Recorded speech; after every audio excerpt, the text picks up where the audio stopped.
Our next presenter will throw questions to the floor if time permits. The next speaker is Edward Farrell from Mercury Information Security. Edward is an independent information security consultant. His presentation is titled Cyber War, What is it good for? Please welcome Edward to the stage.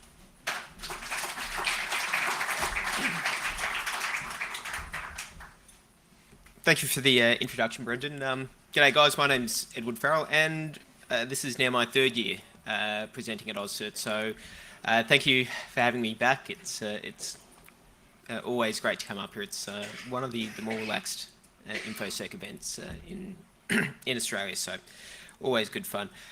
Just briefly, a colleague asked me to make mention of an event he's holding in Melbourne on the 1st to the 2nd of July.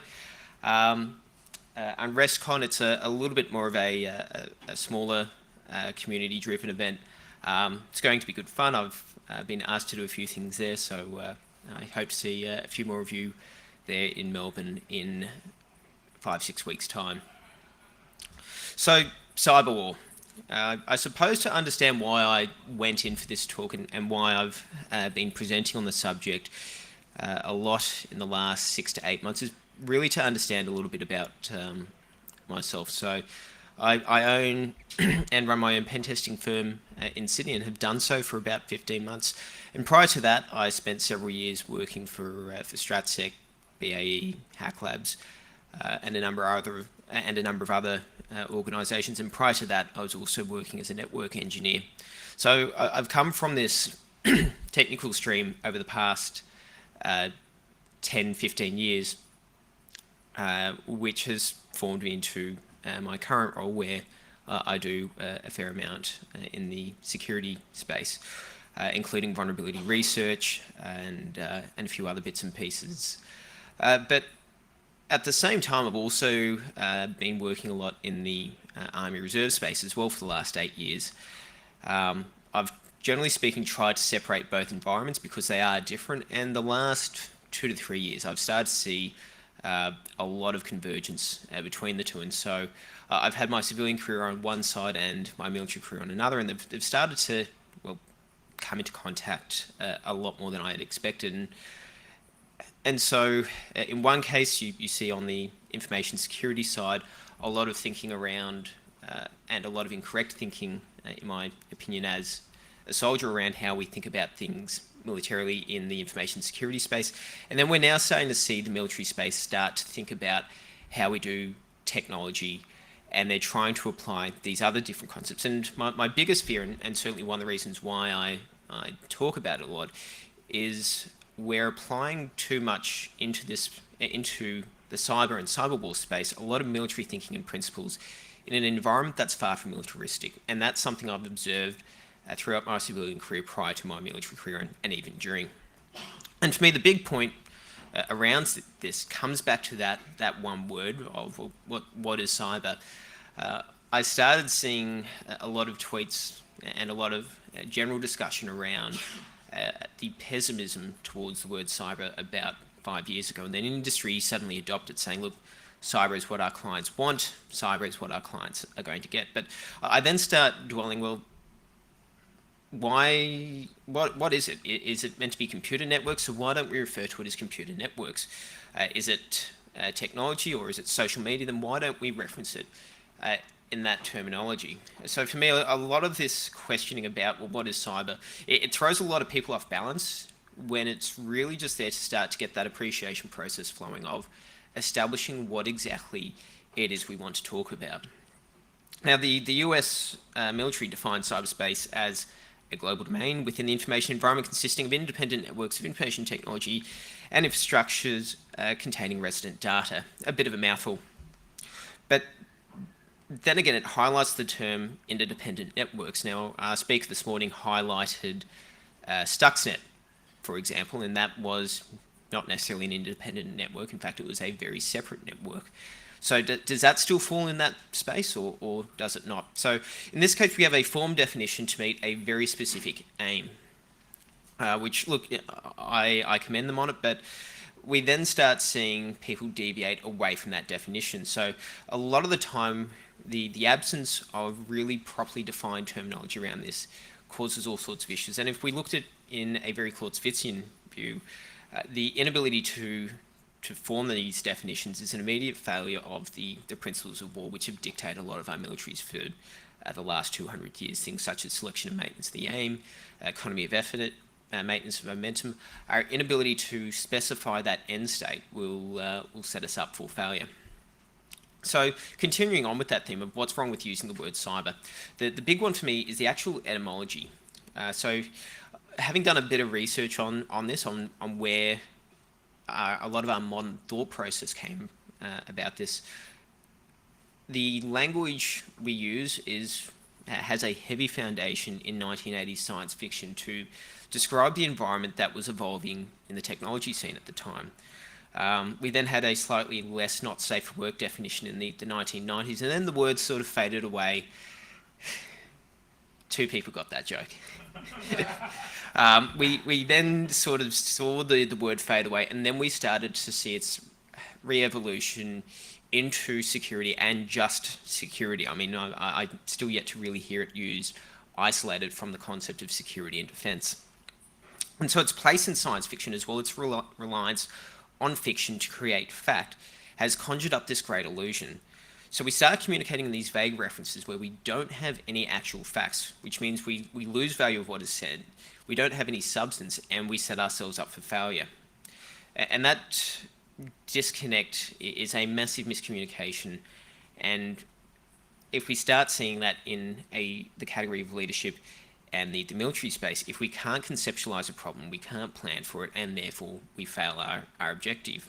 We don't have one to fail. But then we start seeing also its continued use in a number of streams. And I'll touch on this a little bit later, where just by continuing use just as a general reference to anything, we can quite quickly lose understanding of what's taking place. And so when we don't actually answer this question properly, or when we have that backing that I mentioned, we start seeing really obscure things coming out. We start seeing Obama throughout his administration, and I'll discuss on this at several stages, has had a very heavy reliance on technology and technological concepts over strategy. And so all of a sudden, any illusionary events that take place in cyberspace can be met with a kinetic response. My favourite one is Islamic State militants, and the reference around they're going to kill us with cyber attacks. For those of us that have been doing our appreciation over the last 18 months of what's been taking place in that realm, a lot of their activities there focus quite heavily on the information dominance and influence sphere as opposed to any practical attacks. And that's really more so down to what we observe as a school and their intent.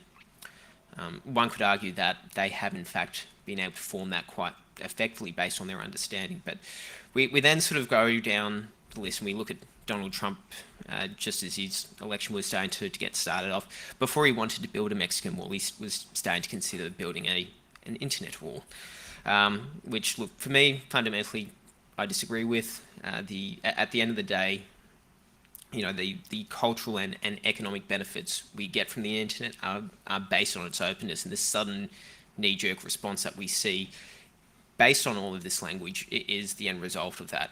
And then we start seeing other events that take place, such as the advocacy of backdoors or weakening security controls, and then just the sheer inability to understand it. Our keynote yesterday drew this for some of our key intelligence professionals during a Senate hearing, where for those of you that know Senator Ludlam, he's technically quite competent. I believe his background was web design, or he had a very strong technical background. His inability to, his questions threw a lot of people off guard. And so what we start to see is we start continuing this path down the wrong way. So immediately from the senior level, we have all of these statements that get pushed out, and then immediately under, people don't have any direction, and we set them up for failure. In the top left-hand screen, this is a joke around a lot of us in the information security industry around going full spectrum cyber to neutralize enemy threats. It's this wonderful little ad by Northrop Grumman of these digital soldiers retaking a power plant from a group of terrorists. A little less known was about 4 or 5 years ago, the Army started to try and re-educate its soldiers around cybersecurity, but the lack of understanding what was there resulted in some really poor outputs. So they had some videos that were barely seen, that had a lot of very, I guess you could say, stereotypical approaches to who is online and who's attacking them, and yeah, just some really dodgy casts there. Now the other one down on the bottom is a solution that got put forward about 6 months ago by a firm in Canberra. This really just highlights ideas and solutions that haven't had any creative thought, or they're being framed completely in a militaristic mindset where, so if you have a look at the image, it's probably a little bit faded there, but the idea of this was, as a data loss prevention, any content that was opened would call back to a server when it was opened.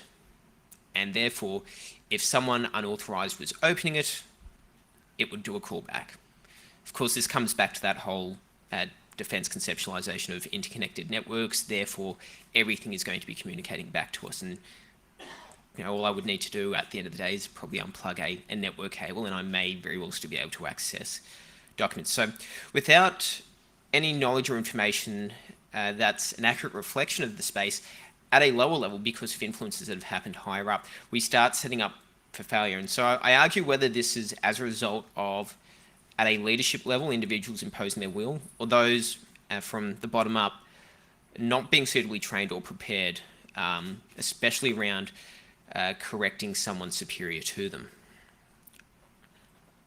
So how do we start to resolve this? I mentioned before, as we start using the word cyber, as we start bringing it down to the engineering levels, the ongoing use of cyber doesn't actually provide any valuable contribution. So we already have this rich language in the information security industry around technology and what we're talking about that actually allows us to go to some level of depth when we're talking.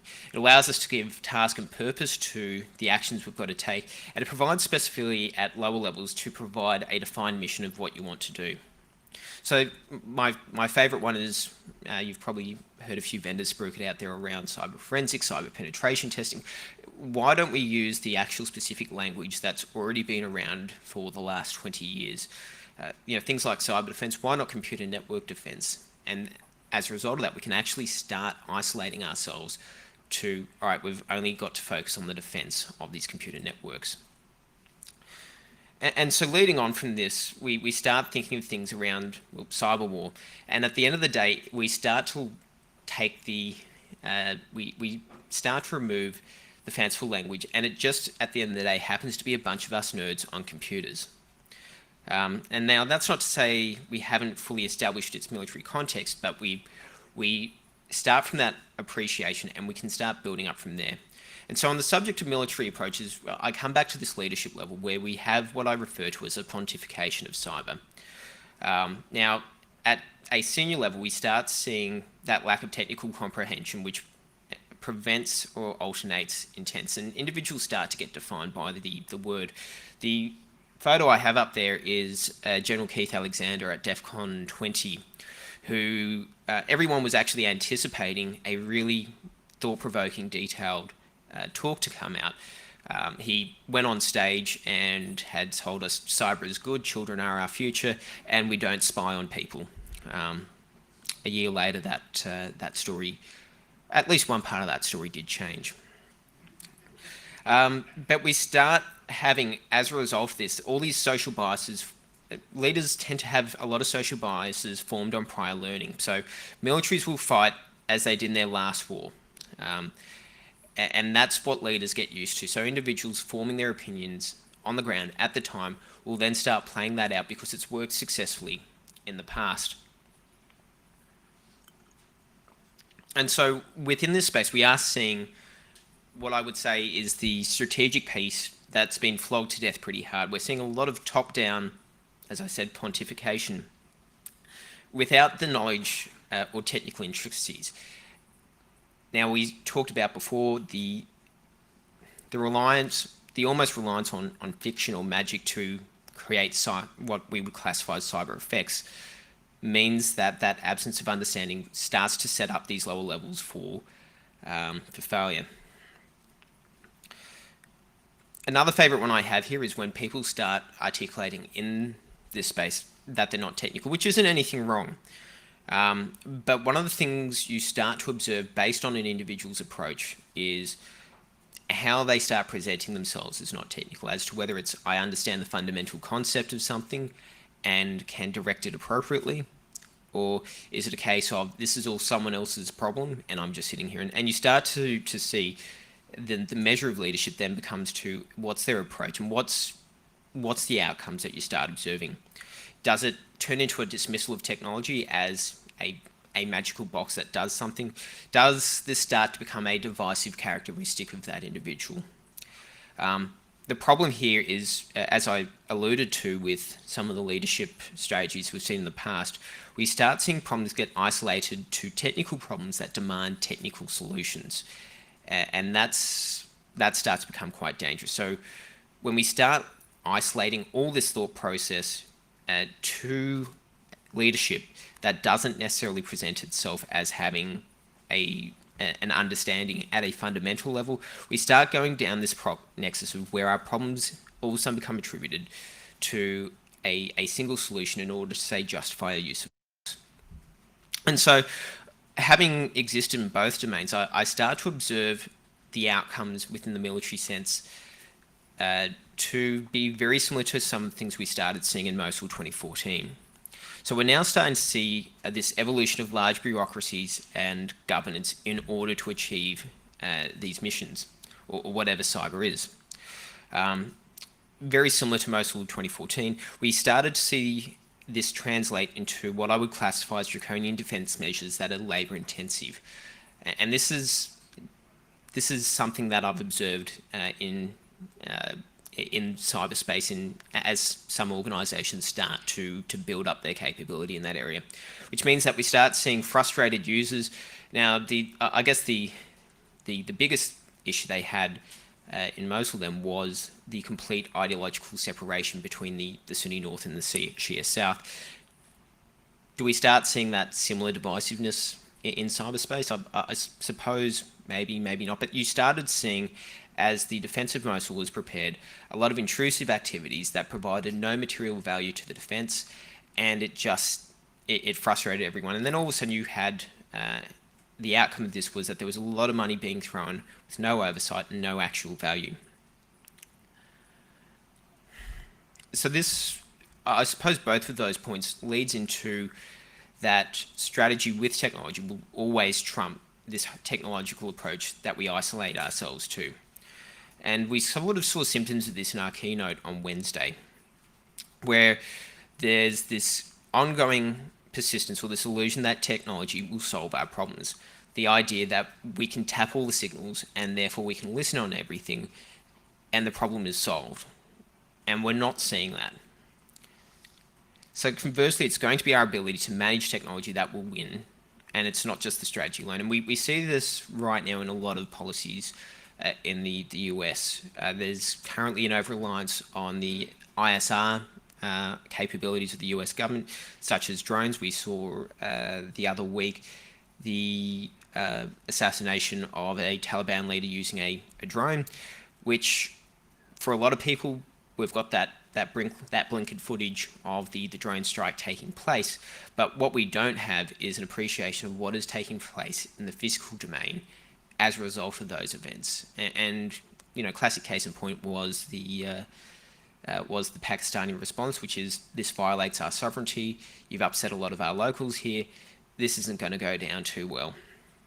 And so, as we start isolating cyber as this fifth domain, we then start seeing that exact same problem start to emerge, where we don't understand that the world is interconnected and that the ubiquity of technology tied in with that means that this is no longer a self-licking ice cream. We actually need to have some level of interaction.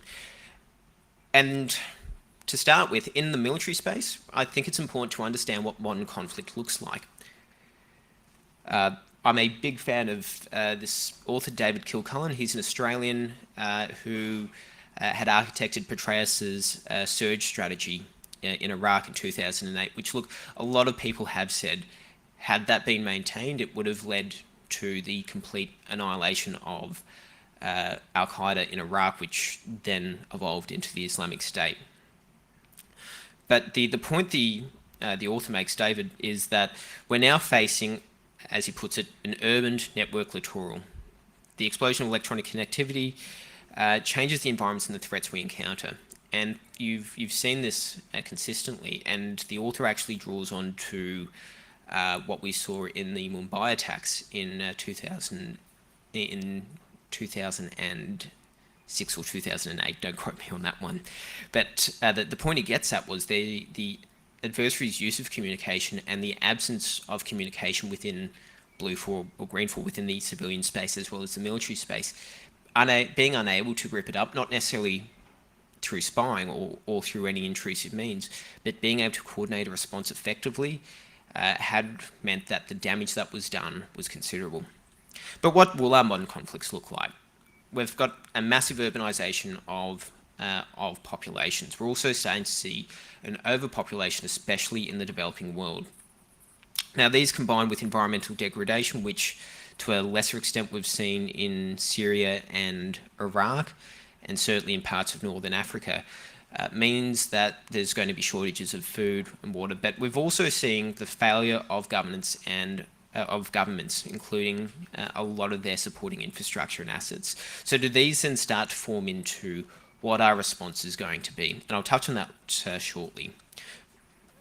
Firstly, though, my big concern is our own internal complexity within networks. This is an unclassed screenshot of what's taking place in JP 2072, which is the modernisation of the Australian Army for a hardened and network army, where there's now more communications at the section level than there at the 8-person level than there were at company size of 100, 120 people from 30 years ago.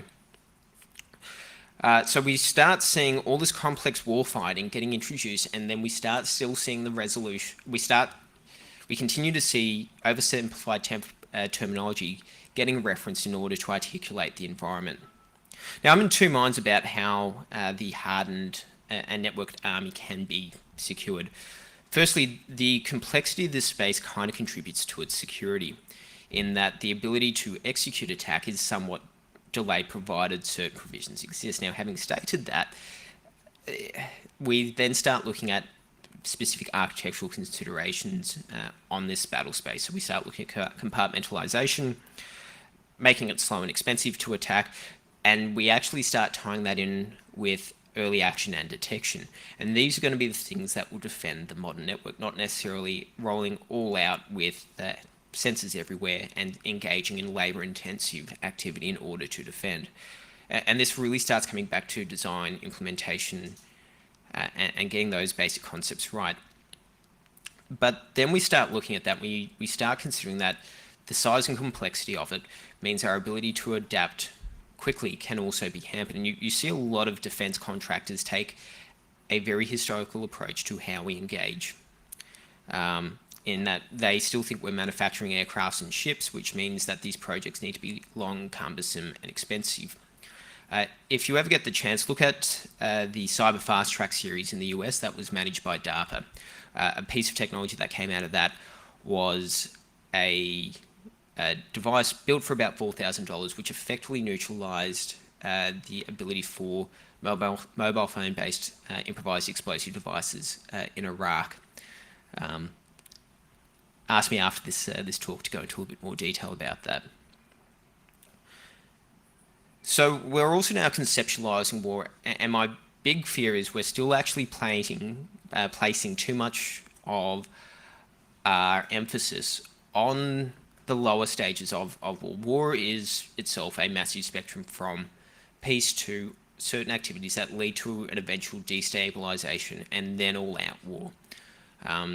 Low-intensity conflicts and counterinsurgency events are going to be the thing that we are more than likely going to encounter, and the last thing we want is those things to degrade and evolve.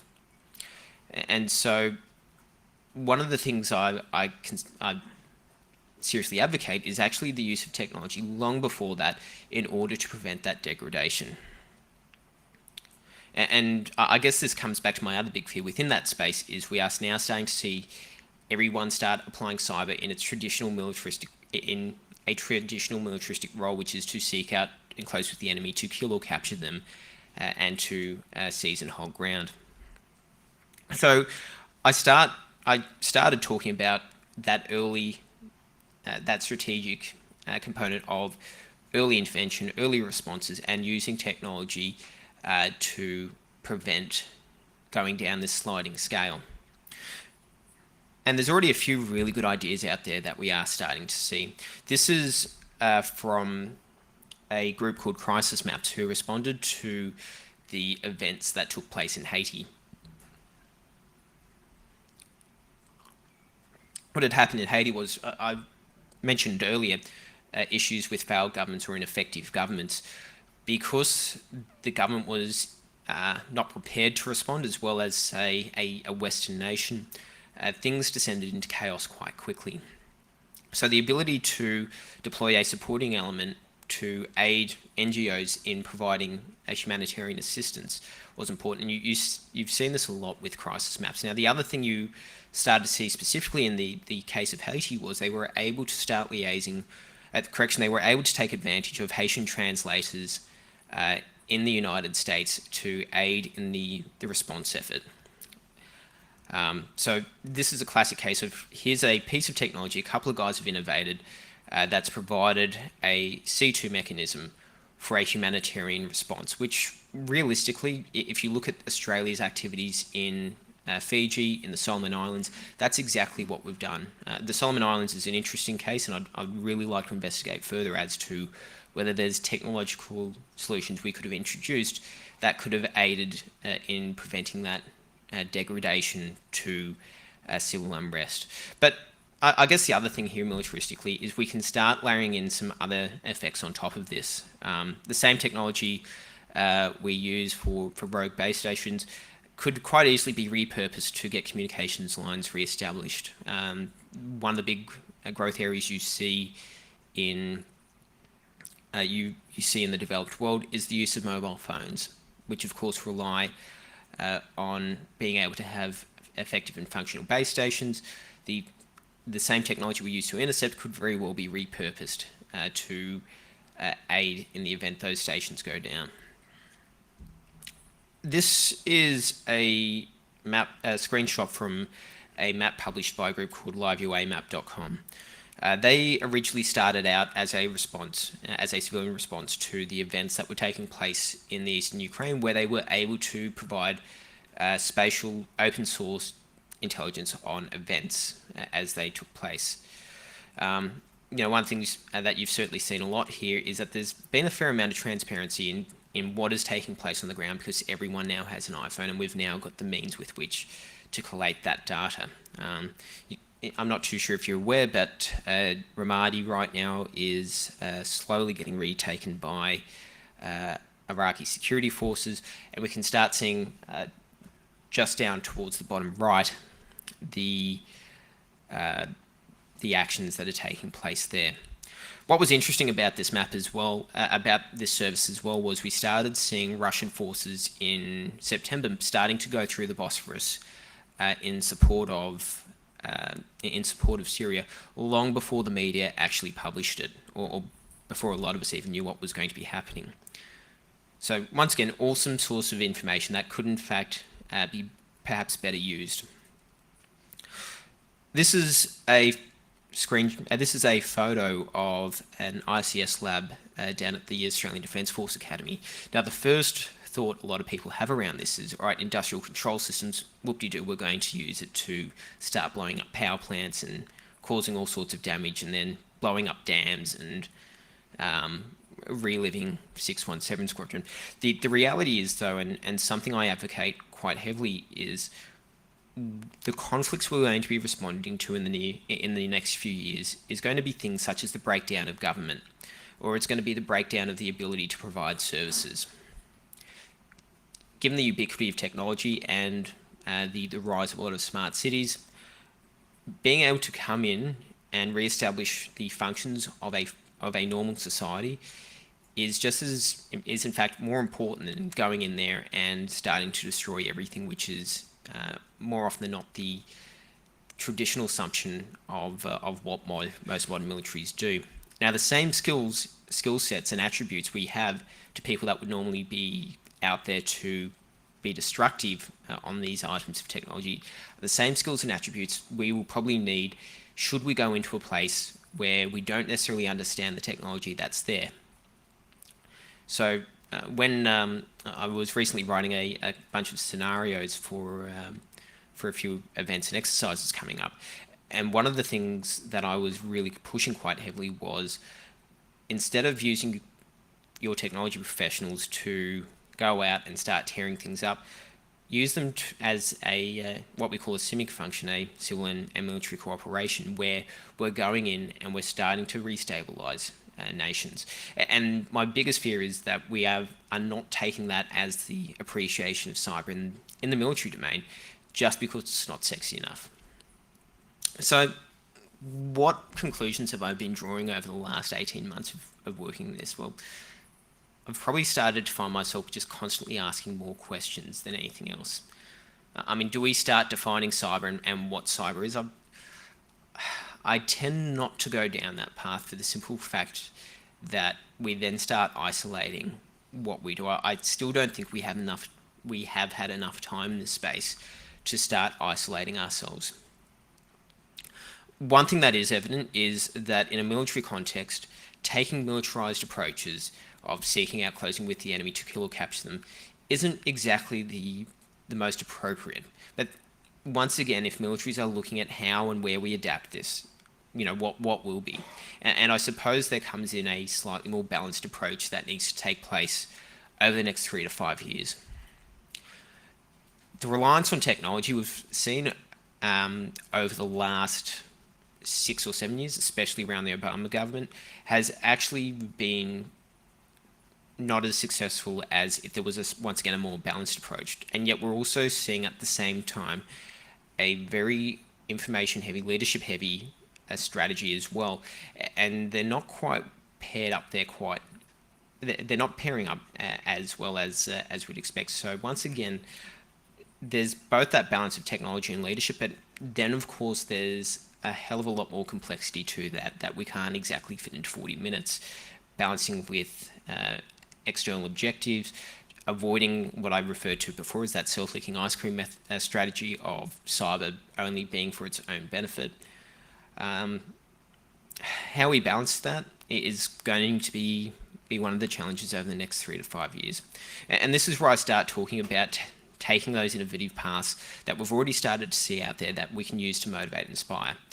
I suppose where I get at there is that necessity and survival are the mother of innovation, and I don't think a lot of our approaches are harnessing those yet. So these are things that I believe we'll start to see rise over the next 3 to 5 years as this environment starts to change. So that's all I had in cyber. So guys, thanks for having me here and listening to me. Do we have any questions? Look, I'll have one. Ed, have you presented this to anyone in the military, and what reactions have you got if you have?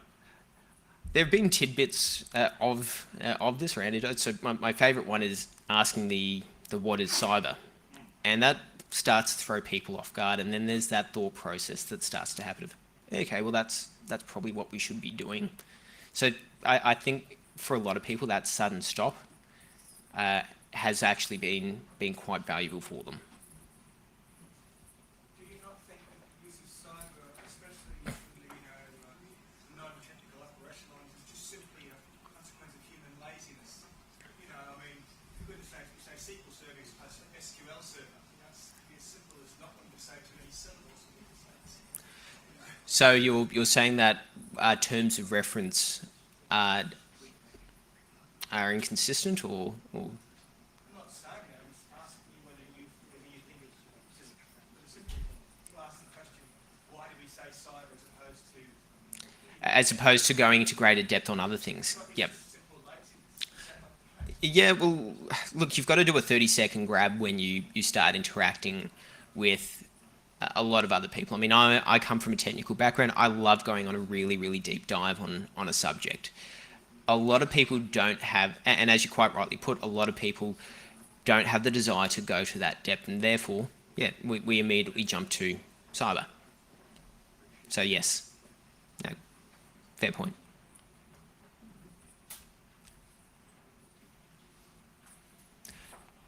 Any more questions? A quick one. Yes. Do we define cyber? Do we define Navy? So if we define Navy Mm-hmm. as defence of our water sources, Yep. is cyber defence then defence of our information infrastructure as much as Navy protects our water infrastructure? In other words, can't we apply the same definitions today to what we mean by Air Force, Navy, Army? Okay, so I'll throw another one into you there. We've just talked about our information infrastructure. Does that also incorporate our control systems infrastructure? That's not necessarily an information element, but does that feature in there as well? And these then start to become the complexities we start throwing into this. I don't think it's a case of we immediately make that jump. I think it's more so over time we start establishing what we're talking about. And this, I think it's still something that is evolving. I guess that's the point I've tried to draw at there, is that, I mean, navies themselves, well, even formed militaries took several hundred years to evolve, as did a navy that was dedicated purely to the defence of a nation's maritime interests. So those, I suppose we're still in that forming stage. Interesting sort of point, but I think it's a case of, yeah, it took time to evolve, and we'll take time to evolve that here. I base the point on the fact that the totality of the nation now depends on its national information infrastructure as much as the Navy with the present out there to our waters. Mm-hmm. So I'm wondering, like you, are we gradually getting towards what are we defending? I'm not talking about what those traditional forces use themselves, single eye. I'm talking about why and what are we defending? Yeah. Interesting. Yep. So were there any other questions? No, guys, look, thanks for listening and staying around. I'll be here throughout the conference if you wanted to ask me anything else or catch up. I'll be here. Thanks again.